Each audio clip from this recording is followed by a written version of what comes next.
വിശാലിനിയുടെ ഇന്നത്തെ എപ്പിസോഡ് തുടങ്ങുമ്പോൾ ബാലചന്ദ്രന്റെ കഴുത്തിന് പിടിച്ചു നിൽക്കുന്ന ഗോപാലകൃഷ്ണനോട് ദേഷ്യപ്പെടുകയാണ് രാജേശ്വരി. വിടടോ എൻ്റെ അനിയനെ എന്നും പറഞ്ഞ് ദേഷ്യപ്പെടുന്നു രാജേശ്വരി. എന്നിട്ട് രാജേശ്വരി പറയുകയാണ്, നിങ്ങൾ ഇന്ന് രാവിലെ അമ്പലത്തിലേക്കെന്നും പറഞ്ഞ് അറേഞ്ച്മെൻറ്റ്സ് നോക്കാനാണെന്ന് പറഞ്ഞ് പുറപ്പെട്ടപ്പോഴേ എനിക്കറിയാമായിരുന്നു ഈ കല്യാണം മുടക്കാനുള്ള വഴിയായിരുന്നു എന്നൊക്കെ. നീ എന്നെ വെറുതെ തെറ്റിദ്ധരിക്കുന്നതാണ് എന്നൊക്കെ ഗോപാലകൃഷ്ണൻ പറയുന്നുണ്ടെങ്കിലും അത് കേൾക്കാൻ രാജേശ്വരി തയ്യാറാകുന്നില്ല. ഇനി മുതൽ ഈ വീട്ടിൽ നമ്മൾ രണ്ടു ചേരികളാണ് എന്നും പറഞ്ഞ് ബാലചന്ദ്രനെയും കൂട്ടി അകത്തേക്ക് പോവുകയാണ് രാജേശ്വരി. തുടർന്ന് കാണിക്കുന്നത് സത്യഭാമയുടെ വീടാണ്. അവിടെ ധ്യാനത്തിലെന്നോണം പൂജാമുറിയിൽ ഇരിക്കുകയാണ് സത്യഭാമ. അതേസമയം അവിടേക്ക് വന്ന് രാഘവൻ നായർ പറയുകയാണ്, നീ എന്താ ദൈവങ്ങളോട് വഴക്കടിക്കുകയാണോ? തുടർന്ന് കാണിക്കുന്നത് തിരികെ കുടുംബശ്രീ വീട്ടിലേക്ക് എത്തുകയാണ് ശാരദാമ്മയും ശ്യാമയും ശാരികയും. പൂജാമുറിയിൽ ചെന്ന ശേഷം ദൈവങ്ങളോട് സങ്കടം പറയുകയാണ് ശാരദാമ്മ. ശാരികയുടെ കല്യാണം നടക്കണമെന്ന് മാത്രമേ ശാലിനിക്ക് ഉണ്ടായിരുന്നു എന്നും അതിനുവേണ്ടിയാണ് അവൾ ഏറ്റവും കൂടുതൽ വെറുക്കുന്ന ഒരാളെ വിവാഹം കഴിച്ചതെന്നും കരഞ്ഞു പ്രാർത്ഥിക്കുകയാണ് ശാരദാമ്മ.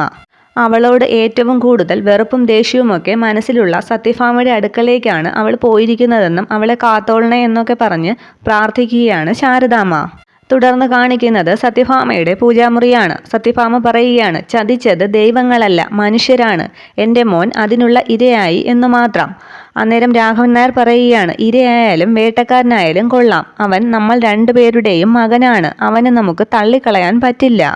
അവൻ ഉടനെ ഇങ്ങെത്തുമെന്നും നീ ഉണ്ടാകണം അവരെ സ്വീകരിക്കാൻ എന്നും പറഞ്ഞ് പുറത്തേക്ക് പോവുകയാണ് രമണൻ പിള്ളയോടൊപ്പം രാഘവൻ നായർ. അതിനുശേഷം കൃഷ്ണവിഗ്രഹം നോക്കി സത്യഭാമ പറയുകയാണ്, ചതിയായിരുന്നല്ലേ, ശാരദയും മക്കളും ചേർന്ന് ആസൂത്രണം ചെയ്ത കൊടുംചതി. ഈ സത്യഭാമ ആരാണെന്ന് അവർക്ക് ഞാൻ കാണിച്ചു കൊടുക്കും എന്ന് പറഞ്ഞ് ദേഷ്യപ്പെട്ടിരിക്കുകയാണ് സത്യഭാമ. അതേസമയം വിഷ്ണുവും ശാലിനിയും കാറിൽ സത്യഭാമയുടെ വീട്ടിലേക്ക് എത്തുകയാണ്. വണ്ടിയിൽ നിന്ന് ഇറങ്ങിയ ശേഷം വാ ശാലിനി എന്നും പറഞ്ഞ് ശാലിനിയുടെ കൈ വിഷ്ണു പിടിക്കുമ്പോൾ തൊട്ടു പോകരുത് എന്നെ എന്നും പറഞ്ഞ് വിഷ്ണുവിൻ്റെ കൈ തട്ടി മാറ്റുകയാണ് ശാലിനി. ശാലിനി പടിക്കലെത്തുമ്പോഴേക്കും രമണൻ പിള്ള രാഘവൻ നായരെയും കൂട്ടി അങ്ങോട്ട് എത്തുകയാണ്. തുടർന്ന് പ്രീതിയും പൊന്നിയും സത്യഭാമയും എത്തുന്നു. ആകെ ദേഷ്യത്തോടു കൂടി ശാലിനിയെ നോക്കി നിൽക്കുകയാണ് സത്യഭാമ. അതിനുശേഷം ശാലിനിയെ നോക്കുന്ന സത്യഭാമ അന്ന് അമ്പലത്തിൽ വെച്ച് പ്രീതിയെ സത്യഭാമ തല്ലാൻ പോയപ്പോൾ ശാലിനി കൈതെടുത്ത കാര്യങ്ങളൊക്കെ ഓർത്തങ്ങനെ വീണ്ടും ദേഷ്യം കൊണ്ട് നിൽക്കുകയാണ്. ശാലിനി അകത്തേക്ക് കടക്കാൻ തുടങ്ങുമ്പോൾ രാഘവൻ നായർ പറയുകയാണ്, നിൽക്ക്. എന്നിട്ട് ഭാമയോട് പറയുന്നു, കുട്ടിയെ നിലവിളക്ക് കൊടുത്തു വേണം അകത്തേക്ക് സ്വീകരിക്കാൻ. അവൾ ഈ വീട്ടിൻ്റെ മരുമകളാണ്, നമ്മുടെ മകൻ താലി കെട്ടിയ പെണ്ണ്. എന്നിട്ട് പ്രീതിയോട് പറയുകയാണ്, പ്രീതി നീ ആയാലും മതി, പോയി വിളക്കെടുത്ത് കൊണ്ടുവരുമെന്ന് പറയുമ്പോൾ പൊന്നിയെയും കൂട്ടി പൂജാമുറിയിലേക്ക് പോവുകയാണ് പ്രീതി. പക്ഷേ പൂജാമുറിയിലെത്തുമ്പോൾ പ്രീതി പൊന്നിയോട് ചോദിക്കുകയാണ്, വിളക്കൊക്കെ എണ്ണയിട്ട് തുടച്ച് വച്ചിരിക്കുകയല്ലേ? അന്നേരം പൊന്നി പറയുകയാണ്, പക്ഷേ ഒരു കുഴപ്പമുണ്ട്, ഗർഭിണിയായ സ്ത്രീകൾ ഇങ്ങനെയുള്ള ശുഭകാര്യങ്ങളൊന്നും ചെയ്യാൻ പാടില്ല എന്നാണ് പറയുന്നത്. അന്നേരം പ്രീതി ചോദിക്കുകയാണ്, അയ്യോ അച്ഛൻ അത് ഓർത്ത് കാണില്ലല്ലോ. അന്നേരം പൊന്നി പറയുകയാണ്, ആകെ ടെൻഷൻ ആയിരുന്നില്ലേ സാറിന്, അതുകൊണ്ട് ഓർക്കാഞ്ഞതാവും. കുറേ നേരം ആലോചിച്ച ശേഷം പ്രീതി പറയുകയാണ്, ഒരു വഴിയുണ്ട് എന്ന് പറഞ്ഞ് അമ്മയെന്ന് പെട്ടെന്ന് ഉറക്കെ വിളിക്കുകയാണ് പ്രീതി.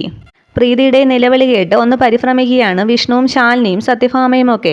എന്താന്ന് പറഞ്ഞുകൊണ്ട് സത്യഭാമ പൂജാമുറിയിലേക്ക് ചെല്ലുകയാണ്. അന്നേരം പ്രീതിയുടെ വിരൽ തുണി കൊണ്ട് കെട്ടിക്കൊടുക്കുകയാണ് പൊന്നി. എന്താ സംഭവിച്ചതെന്ന് സത്യഭാമ ചോദിക്കുമ്പോൾ പ്രീതി പറയുകയാണ്, വിളക്ക് തുടയ്ക്കുമ്പോൾ വക്കുകൊണ്ട് കൈ മുറിഞ്ഞു. അന്നേരം ദേഷ്യപ്പെടുകയാണ് സത്യഭാമ, നിനക്ക് എന്ത് ബോധമുണ്ട്, ഇതൊക്കെ ശ്രദ്ധിച്ച് ചെയ്തുകൂടെ എന്ന് പറഞ്ഞിട്ട് പുറത്തേക്ക് വരാൻ പറയുന്നു പ്രീതിയോട്. സത്യഭാമ ദേഷ്യപ്പെട്ട് പുറത്തേക്ക് പോകുമ്പോൾ തങ്ങളുടെ പദ്ധതി വിജയിച്ചു എന്നോണം നോക്കി ചിരിക്കുകയാണ് പ്രീതിയും പൊന്നിയും.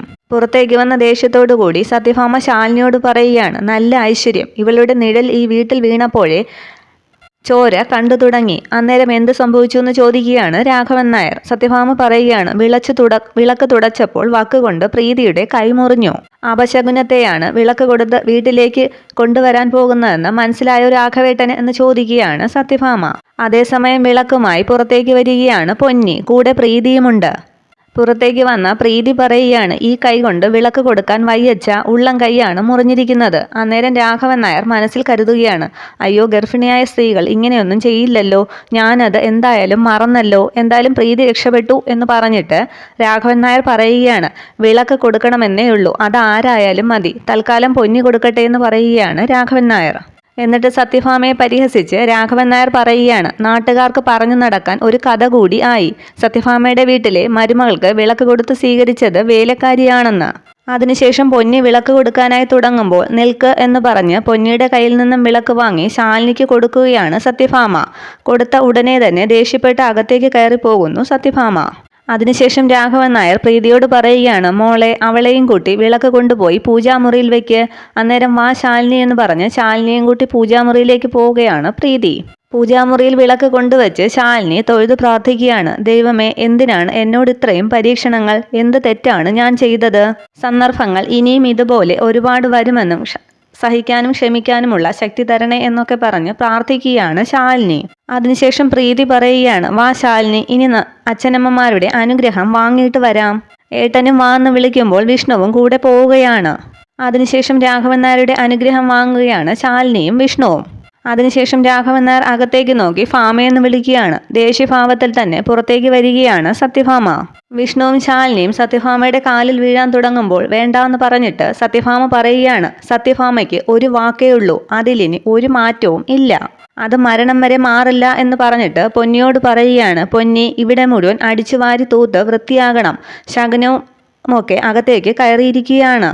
വിഷമിച്ച് നിൽക്കുന്ന ശാലിനിയോട് രാഘവൻ നായർ പറയുകയാണ്, അതൊന്നും മോൾ കാര്യമാക്കണ്ട. പെട്ടെന്നുണ്ടായ ഈ സംഭവങ്ങളൊക്കെ ഉൾക്കൊള്ളാൻ ഭാമയ്ക്ക് കഴിയില്ല. മനസ്സിലുള്ള കാര്യങ്ങൾ മുഖത്ത് നോക്കി പറയുന്നത് അവളുടെ ഒരു സ്വഭാവമാണ്. പക്ഷേ പിണക്കം പോലെ തന്നെ പെട്ടെന്ന് ഇണക്കവും വരും. അതാണ് സത്യഭാമ എന്ന് പറഞ്ഞ് ചിരിക്കുകയാണ് രാഘവൻ നായർ. അത് വിഷ്ണുവിന് അറിയാമെന്നും മോള് കുറച്ച് ക്ഷമ കാണിക്കണമെന്നും കാലം ഉണക്കാത്ത മുറിവുകളില്ല എന്നൊക്കെ പറയുകയാണ് ശാലിനിയോട് രാഘവൻ നായർ. അതിനുശേഷം രാഘവൻ നായർ പ്രീതിയോട് പറയുകയാണ്, ശാലിനി മോൾക്ക് മുറി കാണിച്ചു കൊടുക്ക്. അന്നേരം മുകളിലേക്ക് ശാലിനിയും കൂട്ടി പോവുകയാണ് പ്രീതി. ശാലിനി പോകുന്നതൊക്കെ വിഷമത്തോടു കൂടി തന്നെ നോക്കി നിൽക്കുകയാണ് വിഷ്ണു. ഇത്രയുമാണ് നാളത്തെ എപ്പിസോഡ് വിശേഷങ്ങൾ. Okay, thank